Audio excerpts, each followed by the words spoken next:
qaybaha kala duwan ee ciidanka booliiska Soomaaliyeed ayaa laga dareemayaa horumar weyn iyo waxqabad ballaaran oo ay ka sameeyeen dhinacyo badan iyada oo dadka qaar ay tilmaamayaan in ay meesha ka baxday cabashooyin badan oo booliiska dhexdiisa ka jiray iyo mid ka mid ah shacabka oo dhalisanaa qaabka ay booliiska ugu adeegaan.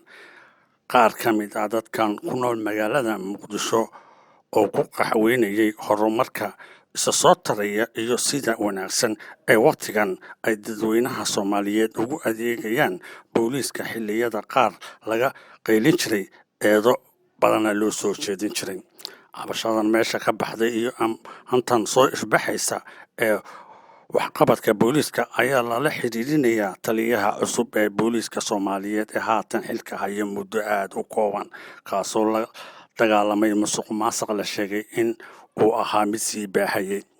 Taliyaha ciidanka booliiska Soomaaliyeed Saraakiil Cabdi Xasan Maxamed Xijaar oo dhowr bilood xilalka haya ayaa la dareemayaa horumarka uu soo kordhiyey sida amniga uu noqday mid ka soo taraya. Inta badan dadka ka hadlay horumarka iyo adeegga booliiska ee wanaagsanaanta ayaa tilmaamay in xarunta CAD in ay wax ka beddeshay shaqooyinkii ay cabashada ka jirtay, kuwaasoo ay ka mid ahaayeen in dadka lala qaado faraha baasaboorada iyo laysanka iyo kuwa doonayaba fiisooyinka ay la kulmi jireen dhib, waxayna soo kalihi jireen amin hore salaada subax, haddana aan wax tixgelin ah lagama siin jirin faylka ay aminta hore soo galaan oo waxaa laga hormarin jiray qof mar dhow yimid, taasoo ka mid ah musuqmaasuqa ay dadka ka cabanayaan.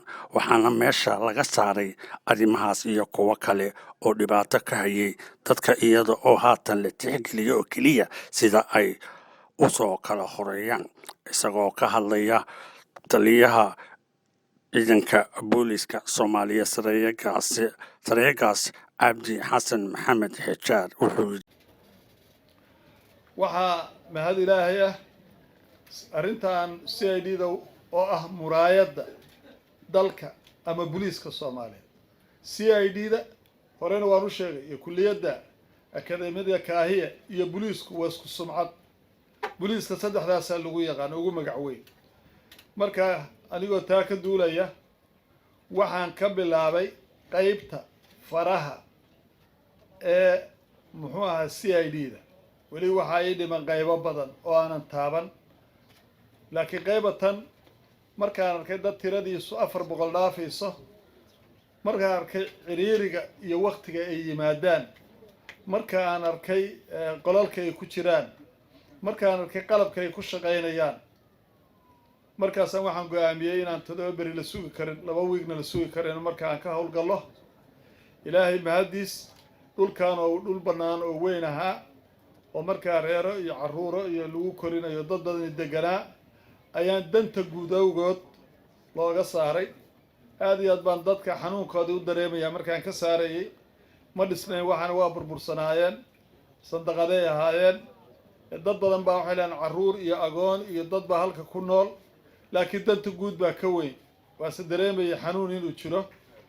waxaa danta weyna ka weyneed waxay danta subax walba 300 ilaa 400 oo qofood oo ciriiri iyo rafaad ku jira oo aan musqula haysan oo meel istaagaan haysan oo shanta subax aroortii hore shanta subax tay maadaan saf gala.